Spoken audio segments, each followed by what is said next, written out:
Bon, on est parti là. Donc, je vais profiter de cette structure de télécours pour faire grosso modo des cours relativement simples. Donc, en fait, je vais faire un rappel de ce qu'on a vu dans les télécours, à savoir les algorithmes de base. Je crois qu'on n'a pas fait de cours sur le sujet, si je ne me trompe pas. D'accord. Voilà. Et en fait, je vais les classer exactement comme on les a vus en télécours.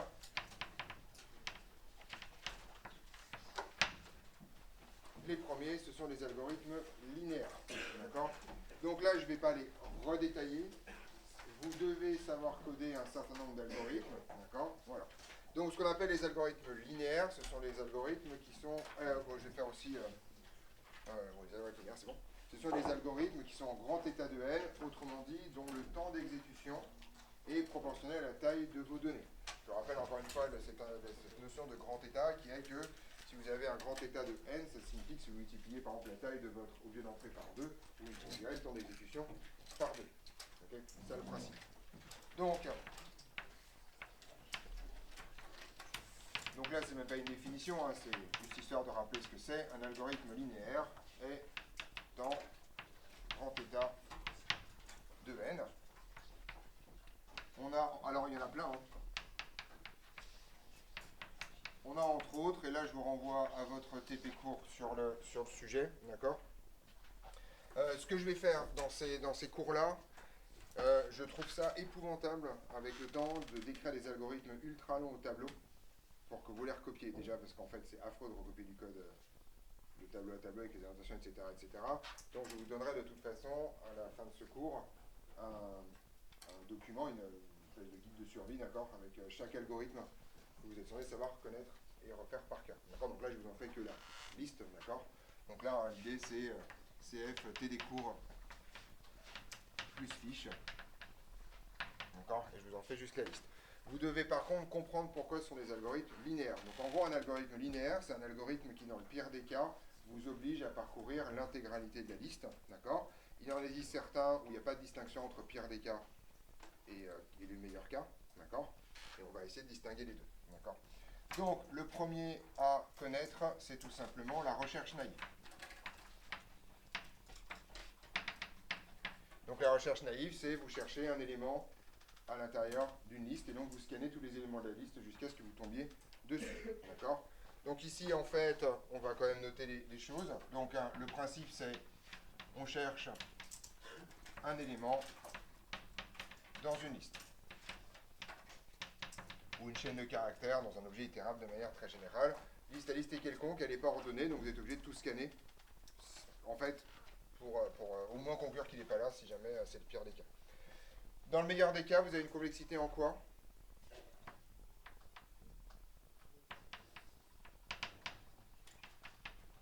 C'est quoi le meilleur cas, en fait, physiquement? Ouais. Si ce qu'on cherche, c'est le premier élément. Si ce qu'on cherche, c'est effectivement le premier élément de la liste, et vous avez donc une complexité, cette fois, qui est indépendante de la taille de la liste dans cette histoire-là. Dans le meilleur cas, c'est en θ de 1. Et le pire cas, bien sûr, c'est en θ de n. C'est quoi le pire cas? Raté. C'est quand il n'est pas là. D'accord. Bon, on est après, c'est pas extrêmement grave. Mais le pire cas dans un algorithme de recherche, en général, c'est quand l'élément n'est pas dans l'intérieur de l'algorithme que vous recherchez. D'accord. Ça, c'est physiquement, vous comprenez pourquoi. Hein. Si vous devez scanner des éléments de façon plus ou moins intelligente, si vous voulez être sûr qu'il n'est pas là, il faut chercher jusqu'au bout. D'accord. Donc ça, c'est la recherche naïve. Tous ces algorithmes-là, vous devez savoir les coder. Oui.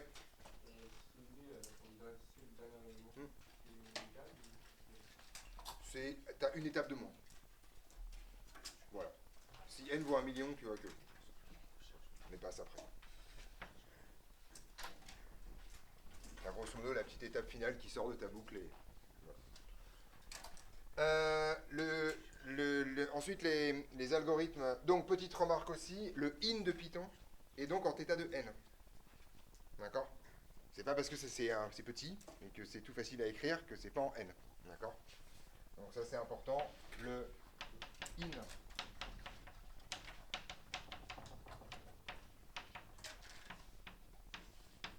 en grand état de n. Ça c'est important. C'est une recherche naïve. Il va chercher dans toute la liste ce qui se passe. D'accord. Ensuite, toute la série des algorithmes qui sont en linéaire, c'est tous les algorithmes sur des listes de nombres, vous allez chercher des choses. Donc, maximum, le minimum. Donc là, c'est toujours la même, maximum, vous parcourez tous les éléments de la liste et vous réactualisez à chaque fois que vous tombez sur un élément plus grand que ce que vous avez croisé avant. D'accord? Et physiquement, vous savez très bien que vous devez scanner toute la liste parce que vous ne savez pas si le maximum n'est pas à la fin. D'accord? On est d'accord? Minimum, c'est pareil. Bien entendu, la moyenne vous raconte la même chose. D'accord? Et la variance vous raconte la même chose. D'accord? La moyenne, vous n'avez pas le choix, vous devez faire la somme de tous les éléments de la liste. La variance, vous n'avez pas le choix, vous devez faire la somme de tous les éléments de la liste avec un carré qui se balade. Donc, vous n'avez aucune forme de choix. Donc tous ces algorithmes, vous devez les connaître et vous devez savoir les coder sans aucune forme de problème. D'accord? Et ce qui m'intéresse plus spécifiquement dans ce cours, c'est de revenir un peu plus sur les algorithmes dichotomiques. D'accord?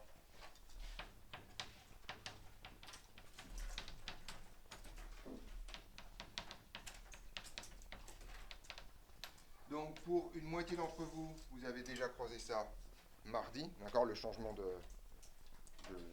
la permutation entre aujourd'hui et mardi pose ce petit problème. D'accord? Mais c'est pas très grave. Donc, un algorithme dichotomique,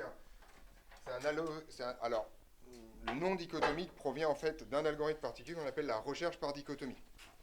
Donc la recherche par dichotomie, c'est une recherche relativement simple, c'est une recherche que vous appliquez quand vous utilisez un dictionnaire. La recherche par dichotomie s'applique sur une liste triée. D'accord? Et donc qui est munie d'un ordre, donc vous avez des éléments qui sont munis d'un ordre total, soit des nombres, soit des mots classés par ordre alphabétique. En tout cas, vous avez un moyen de classer par une relation du type plus grand ou plus petit, d'accord, tous les éléments de votre liste. Vos éléments ne sont pas nécessairement distincts. D'accord, vous pouvez avoir des cas d'égalité, hein, d'accord, c'est pas très très grave pour cet algorithme. L'idée est la chose suivante, donc vous savez comment vous cherchez dans un dictionnaire. Si vous demandez de trouver un mot dans un dictionnaire, vous n'allez pas scanner tous les mots à la recherche du truc. En général, vous allez d'abord faire une ouverture qu'on appelle heuristique. Et alors, grosso modo, vous savez que si vous cherchez un mot en T, vous allez plutôt voir le dictionnaire à la fin. Et puis ensuite, dans la partie qui vous reste, vous allez donc couper votre dictionnaire en deux. Et en fait, vous allez simplement faire un arbitrage à chaque étape de avant, après, avant, après, avant, après, en réduisant en fait le champ des possibles. D'accord? C'est ça que vous faites avec un dictionnaire. Grosso modo, je sais pas, vous cherchez tarentule, voilà. J'ai monté, voilà. Vous ouvrez ce truc-là, vous tombez sur tortue, vous faites ah bah c'est avant. Donc vous ouvrez un peu à bout, là vous tombez sur serpent. Voilà, je fais que des trucs horribles aujourd'hui, voilà, c'est juste voilà. Donc vous faites bah là, donc ça veut dire que le mot est entre ma première page et ma deuxième page, et donc vous réduisez la taille comme ça. On est d'accord là-dessus? Bien sûr, vous faites ça au jugé. Les algorithmes dichotomiques pourraient se faire avec n'importe quel facteur plus ou moins aléatoire compris entre 0 et 1. En général, on prend un facteur 2 parce que statistiquement, il n'y a pas de raison de privilégier ce genre de choses. Et voilà. Donc en fait, la grande force de ces algorithmes-là, c'est que grosso modo, si au départ, vous partez de par exemple 40 000 mots, si vous coupez en deux, vous cherchez ensuite plus que dans 20 000 mots, puis ensuite que dans 10 000, puis ensuite que dans 5 000, puis ensuite que dans 2500. Et donc en fait, le champ de recherche est divisé par 2 à chaque fois. Autrement dit, le nombre d'étapes n'est pas du tout le nombre de mots que vous avez dans votre dictionnaire, mais grosso modo, le nombre d'étapes n, c'est n tel que 2 puissance n dépasse le nombre de mots. D'accord? Donc c'est le plus petit n tel que 2 puissance n soit strictement plus grand que ou supérieur ou égal à 40 000 ou 50 000, ça dépend du nombre de mots que vous cherchez. Donc comme c'est une croissance exponentielle, ça va extrêmement vite, et donc ça va vous donner des algorithmes en logarithme de n. D'accord? Qui sont donc d'une complexité inférieure asymptotiquement aux algorithmes linéaires. On est d'accord? Donc, je vais vous refaire l'algorithme de la dichotomie très rapidement. Donc, ces algorithmes tirent leur nom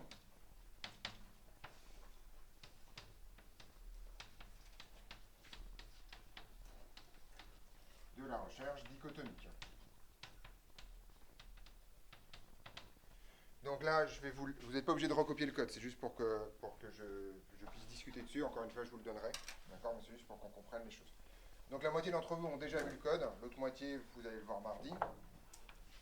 Donc je l'écris rapidement. D'accord? Voilà.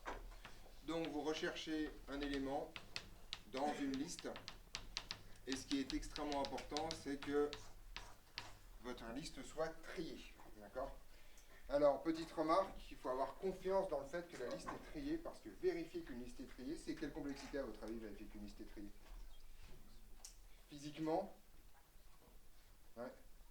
C'est en n effectivement, en fait, à chaque fois, vous vérifiez que l'élément d'après est bien plus grand, enfin bien supérieur ou égal que l'élément que vous regardez. Donc vous êtes obligé de scanner la liste complètement, en fait, et vous n'êtes pas à l'abri que le dernier élément soit le seul qui soit mal trié dans cette histoire, d'accord?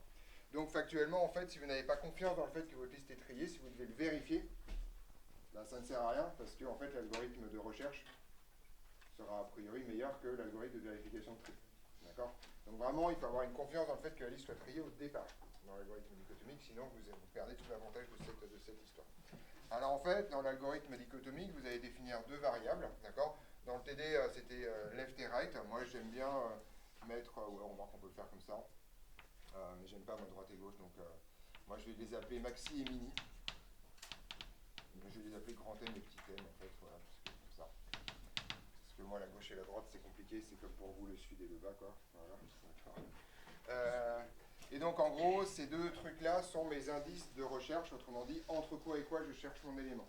Bien entendu, initialement, je cherche mon élément dans toute la liste, et donc ces deux indices sont le dernier indice de la liste, c'est-à-dire ln de n-1, tout à fait, et 0. Voilà, d'accord. Et l'idée est la chose suivante. Alors, il y a plusieurs versions de cet algorithme-là. Il y en a deux. Il y a une version qui consiste à réduire la liste à une taille 1 et à regarder si l'élément qui reste, c'est celui que vous cherchez. Ça, c'est l'algorithme qui est sympa pour faire des démonstrations. Parce que grosso modo, il fait toujours le même nombre d'étapes. Vous réduisez la liste à 1 quoi qu'il arrive. D'accord ? Donc, par contre, il est assez pénible à coder pour une raison très simple, c'est qu'il y a un problème dans la division euclidienne à un moment donné d'égalité, et donc il faut réfléchir beaucoup sur savoir, en fait dans ce cas-là, il n'y a que deux cas, c'est supérieur ou égal et strictement inférieur, ou inférieur ou égal et strictement supérieur. Et il faut se prendre la tête parce que ces deux cas ne sont pas équivalents. Il y en a les deux qui ne marchent pas bien. Donc moi, celui que je vais vous donner, c'est l'algorithme à 3 cas. Soit vous tombez, c'est le cas, vous aurez un dictionnaire, vous cherchez le mot et... Ok, c'est bon, voilà. Vous allez tomber dessus pile poil, moi j'appelle ça l'algorithme, la version coup de bol de l'algorithme, qui a le bon goût justement de faire en sorte qu'on vérifie si on est tombé sur l'élément, et donc ensuite de n'avoir que des inégalités strictes pour la suite. D'accord? Donc voilà. Et donc dans cet algorithme-là, en fait, vous recherchez tant que vous avez à chercher. Autrement dit, tant que la taille de votre champ d'étude est non nulle, et pour que la taille de votre champ d'étude soit non nulle, il faut en fait tout simplement que grand M soit supérieur ou égal à petit m. Le cas d'égalité, c'est encore un cas où vous cherchez, vous avez une liste de taille 1, si jamais vous êtes arrivé jusque-là. Donc grosso modo, on continue la recherche tant que grand M est supérieur ou égal à petit m.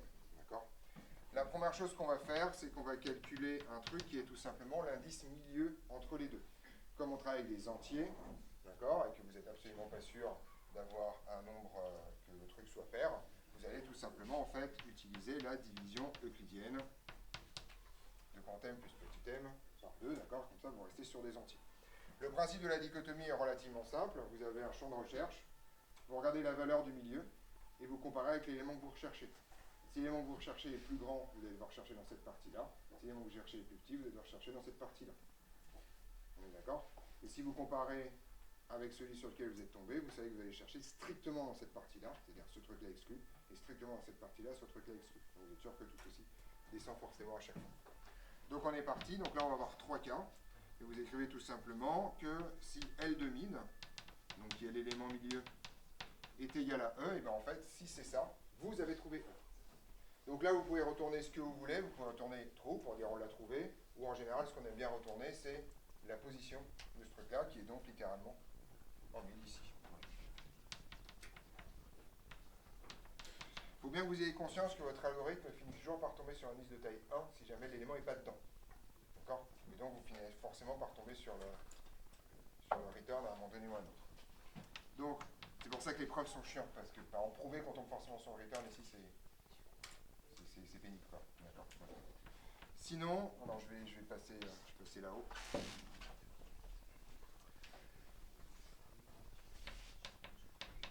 Sinon, en fait, là, vous avez traité le cas d'égalité, là, vous avez le choix, vous faites celui que vous voulez. On peut dire, par exemple, si l'élément que vous cherchez, E, est au-dessus de le truc. Donc par exemple, si E est strictement plus grand que L de mid, comme ça, ça signifie que E est dans la partie supérieure de votre champ de recherche. C'est-à-dire qu'il est compris entre, en fait, le milieu et grand M. Donc dans ce cas-là, grand M ne bouge pas. Par contre, votre élément bas va prendre la valeur du milieu, mais comme en fait vous avez déjà fait l'égalité, va prendre la valeur du milieu plus 1. D'accord? Donc ici, vous écrivez simplement que M c'est égal tout simplement à mid plus 1. Et le dernier cas, où vous êtes sûr que donc E est strictement plus petit que la valeur que vous avez croisée, et bien en fait c'est tout simplement M égale grand M, c'est grand M que vous changez, et c'est égal à la valeur du milieu moins 1. Le moins 1, encore une fois, étant lié au fait que vous avez déjà testé l'égalité. Vous remarquez que si E n'est pas dans la liste, on ne retourne rien ici, d'accord, ce qui est un problème. Et donc en fait, si E n'est pas dans la liste, il faut tout simplement prendre ce while là, d'accord, ici, et faire un return moins 1 ici, parce que si vous êtes sorti du while, ça signifie qu'à un moment donné, votre champ de recherche est devenu de taille nulle, et donc que E n'est pas à l'intérieur de votre liste. Et là, vous avez un return qui couvre l'intégralité des situations. Oui. Pourquoi moins? Moins 1 parce qu'on a déjà fait l'égalité. Donc tu es sûr que l'élément n'est pas en mid. Il est au maximum en mid moins 1. Voilà l'idée. Donc c'est ça qui va vous permettre de gratter à chaque fois. Alors, le principe de cet algorithme est relativement simple. En gros, je vais essayer de vous montrer un peu ça. On va les redécouvrir en télé. Ce sera plus simple pour la deuxième batch. Oui, je t'écoute. Si on met pas le moins 1 et le plus 1, on n'a pas d'état en plus. C'est pas la question. Alors, pour celui-là, c'est pas grave. Mais en fait, là, si tu as une liste de taille 2, mid et m, ça vaut mid vaut la valeur de m précédente. Donc ton algorithme ne s'arrête jamais. C'est ça la prise de tête. C'est que si jamais tu ne mets pas les plus 1 et les moins 1, il y a un des deux cas où en fait ton algorithme il tourne en permanence parce que tu n'as pas de décalage strict de ta borne du bas. Donc le résultat des courses, c'est que si ça, c'est celui-là en fait, tu ne mets pas de plus 1, c'est pour ça que dans l'algorithme à deux cas, tu es obligé de bien réfléchir à celui qui a En fait, en gros, je vais vous montrer. Si jamais à la fin, vos deux indices sont 5 et 6. 5 et 6, ça fait 11. Divisé par 2, ça fait 5. D'accord? Donc en fait, il faut forcément décaler quand vous êtes en truc, sinon vous bouclez tout le temps. Dans le cas où votre élément n'existe pas, ou même s'il est en 6 par exemple, dans cette histoire-là. Okay. Donc ça, c'est un problème de fond. Et donc globalement, le cas à deux choix, il est beaucoup plus prise de tête de ce point de vue-là. Celui-là, le bon bout d'être symétrique, et de forcer un plus 1 à un moins 1, comme ça vous êtes sûr que M au minimum change. Là vous voyez que M forcément ça change, et que grand M forcément ça change. Forcément strictement plus petit ou forcément plus grand. Alors, on verra ça en télécours, mais globalement, on peut faire très rapidement à l'oral les sentir les preuves de finitude et alors les preuves de correction sont difficiles à faire, les preuves de finitude et les preuves de complexité. Ici, il y a un truc qui est compliqué, c'est le variant de boucle. En gros, vous voyez que vous n'avez pas de variant de boucle qui est directement écrit dans l'algorithme. Il n'existe aucune variable dans cet algorithme qui descend strictement. Parce qu'en fait, c'est soit m qui descend strictement, soit petit m qui monte strictement. Mais en fait, en vrai, il y a des fois où petit m va rester fixe et grand m qui va rester fixe. Donc en gros, vous avez des décroissances mais qui ne sont pas strictes. Par contre, un truc qui va descendre strictement, c'est pour ça, ceux qui étaient avec moi mardi, c'est quoi? Ouais. C'est la différence entre les deux. En fait, grand m moins petit m va forcément descendre. D'accord? Obligatoirement, puisque soit c'est grand M qui va baisser, soit c'est petit m qui va monter, et donc grand M moins petit m va forcément descendre. Donc en fait, le variant de boucle VK, d'accord, qui vaut MK moins petit mk, et en fait est strictement décroissante. Donc là, c'est toujours la même rédaction. Vous supposez... Alors, petite remarque, comme d'habitude, si vous n'avez pas d'idée du variant de boucle, vous regardez là. Parce que ce truc-là, en fait, vous pouvez l'écrire autrement. Vous pouvez l'écrire comme ça. Et là, votre variant de boucle, il est écrit, il est juste écrit. Donc, en gros, toujours la même rédaction. Vous supposez que votre algorithme ne s'arrête jamais. Ça signifie donc que cette quantité-là est toujours positive ou nulle. D'accord? Voilà, sans problème majeur. Cette quantité-là est par ailleurs... Donc ceci reflète une suite strictement décroissante, à valeur dans n, minorée, ça n'existe pas, terminé, au revoir, l'algorithme se termine. On est d'accord là-dessus? On fait toujours le même théorème, une fois qu'on a trouvé le variant, c'est facile. En ce qui concerne la complexité, en fait, c'est relativement simple. Vous voyez que dans le pire des cas, c'est-à-dire le cas où l'élément n'est pas là, vous allez en fait avoir un nombre d'étapes. À chaque fois, en fait, vous allez partir, là on va faire ça très rapidement, mais vous allez partir de votre longueur de liste n, et puis à chaque fois, vous allez diviser par 2. Donc à la fin de la première étape, vous allez en fait avoir une taille n sur 2. À la fin de la deuxième étape, m sur 2 au carré. Et donc en fait, à la fin de la quatrième étape, vous allez avoir un truc en n sur 2 puissance k. D'accord? Donc si vous essayez de calculer le nombre d'étapes, donc si n est la valeur finale de k, parce que vous avez prouvé la finitude avant, donc vous savez qu'il existe une valeur finale, en fait vous avez n sur 2 puissance grand n, et ça en fait ça s'arrête quand, grosso modo, la taille de votre truc vaut 1. Parce que l'étape d'après, vous allez faire basculer vos deux indices, et puis ça va s'arrêter là. D'accord? C'est grand N qui vous donne votre complexité. Donc après, il suffit d'extraire ça. Et ça, c'est pas dur. En fait, vous allez découvrir que la dichotomie... J'ai plus de tampon, excusez-moi. Voilà. Donc la démonstration se fait rapidement comme ça. Je vous rappellerai tout par écrit, hein, vous inquiétez pas. D'accord? Ça vous raconte donc que 2 puissance grand N est égal à petit n, ou que n est égal à log en base 2 de n. On est d'accord? C'est clair là-dessus? Donc en gros, vous avez un algorithme logarithmique. Je vous rappelle que log en base 2, log en base 10, log en base népérienne, c'est les mêmes bestioles. À partir du moment où on s'en fout des facteurs multiplicatifs qu'il y a devant votre fonction. Ça, c'est extrêmement impressionnant. Pour celles et ceux qui étaient avec moi mardi en télé, ça, si vous faites une recherche où il y a 1024 termes, ça signifie qu'en 10 étapes maximum, c'est fini. Donc là, vraiment, à 1000 termes, vous avez 10 étapes. Parce que 2 puissance 10, ça fait 1024, d'accord? Donc 1000 termes, vous avez 10 étapes, alors que l'algorithme naïf vous en donne 1000.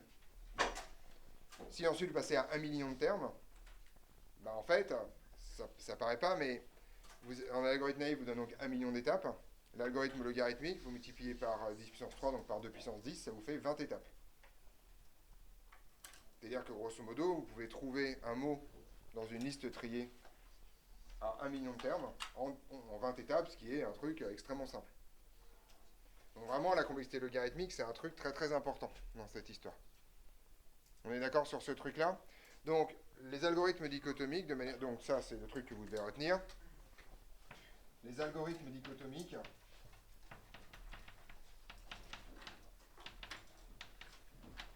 sont dans grand état de logarithme de n. En général, logarithme en base 2 de n. D'accord? Le fait d'avoir gagné en complexité, alors, le programme présente ça comme étant la stratégie divisée pour mieux régner. C'est pas tout à fait vrai. C'est pas exactement comme ça que ça. Enfin, c'est un aspect particulier, mais c'est pas exactement ça dont ça parle, la stratégie divisée pour mieux régner. Mais dans le principe, c'est l'idée que vous vous intéressez à des problèmes équivalents, mais avec des tailles qui descendent exponentiellement rapidement. Okay. On est au clair là-dessus? Voilà. Alors, le deuxième algorithme dichotomique que vous êtes censé connaître, c'est celui qu'on a vu donc avec la moitié entre mardi, qui est en fait l'exponentiation rapide. D'accord? Donc, ça, je vous le cite juste, et on en parlera ensemble mardi. C'est ça qui m'intéresse le plus. D'accord? Donc, le deuxième algo de dichotomique. Alors, en vrai, cet algo-là n'est pas une dichotomie.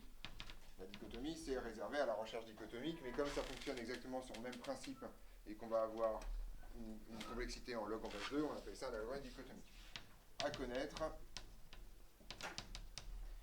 est l'exponentiation rapide.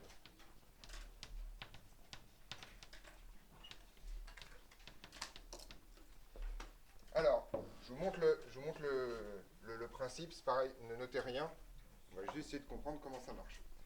Je veux calculer, donc, je vous montre, donc, on veut calculer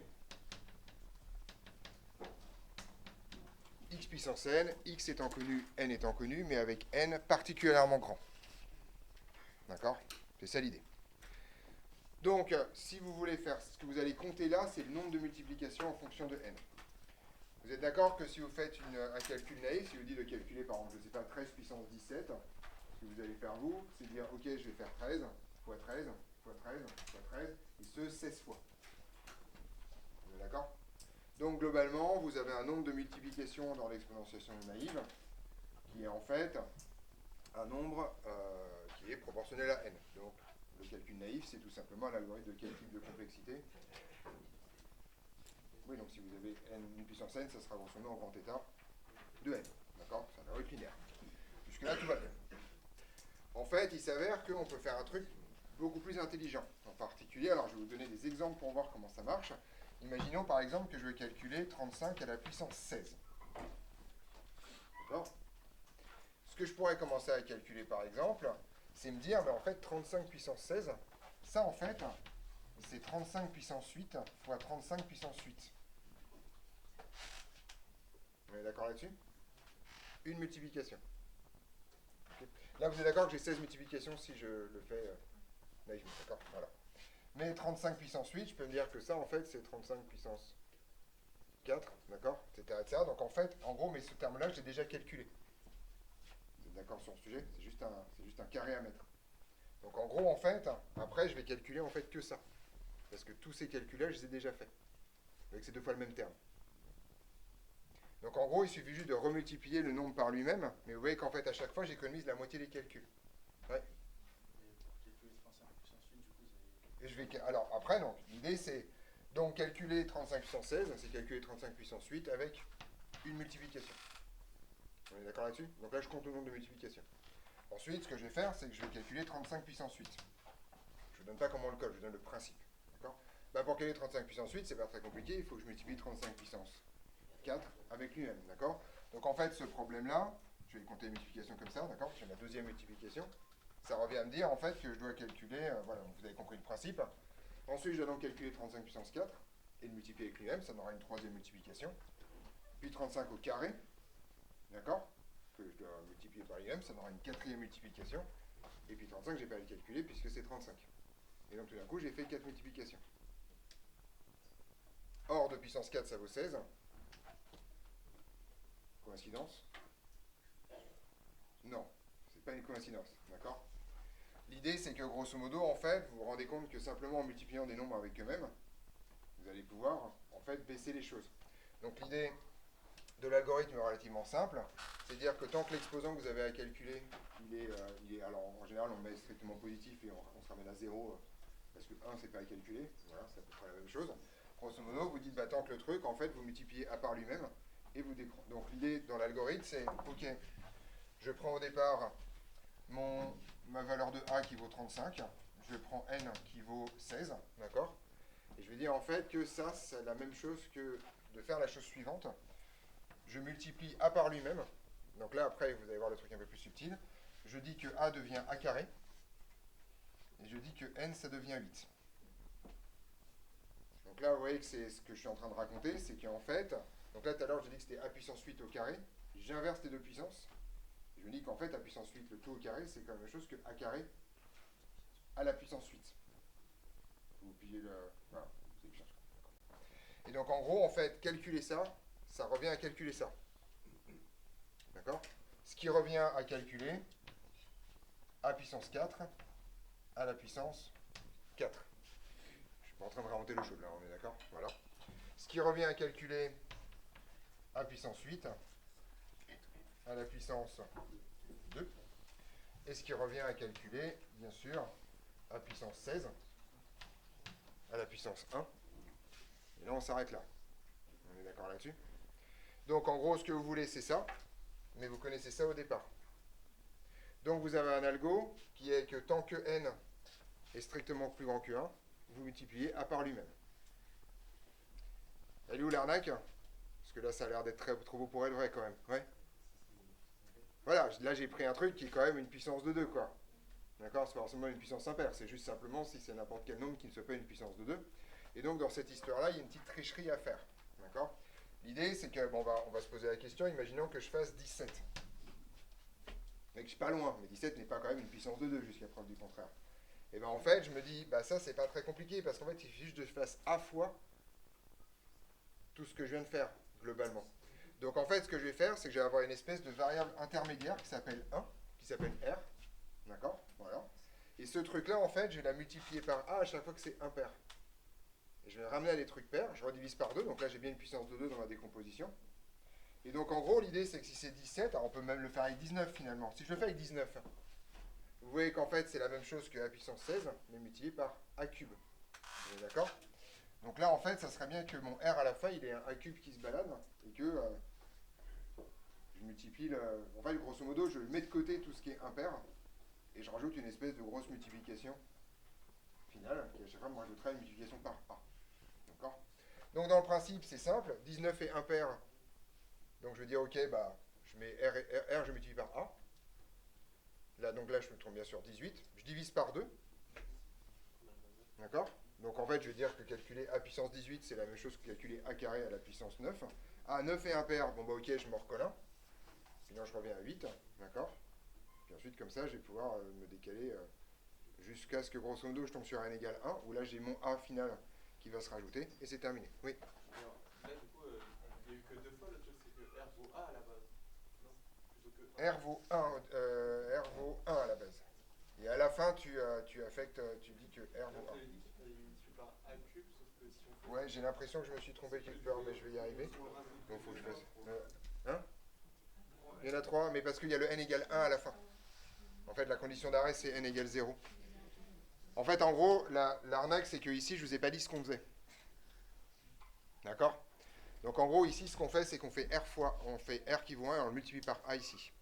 Bien sûr, s'il n'y a pas eu de nombre impair dans le tas, ça vaut 1 fois A, donc c'est comme si on avait fait R égale A. Ici, en fait, grosso modo, on avait un A carré qui s'est promené, et quand on arrive ça, on multiplie A carré par ce qu'on a à l'arrivée, ça sort bien. Et du coup, ça fait un petit peu facile. Non, je pense pas. Parce qu'on a un A carré au. Qu'est-ce que j'ai fait comme bêtise? Alors j'ai fait une bêtise, je sais pas. C'est pas A cube, quoi. Parce que si on passe de 19 à 18. Attendez, on met A. Non mais attendez, non mais je dis une connerie. On multiplie par quoi? Ah, c'est ça. C'est qu'à un moment donné, il y a un truc à la con. Bon, faut que je le regarde. On le reverra mardi. On décortiquera ça dans le détail, parce qu'il est pénible cet algorithme en itératif. Pour l'instant, je peux pas dire trop de bêtises. Vous comprenez ce qui m'intéresse dans le principe, c'est pas tellement le truc. Je sens que je m'embrouille sur les puissances, donc je recule. Alors en fait, cet algorithme se code très mal en itératif justement à cause de ça. Donc voilà. L'idée, la chose suivante, c'est que vous compreniez pourquoi ce truc-là fait partie de la logique dichotomique.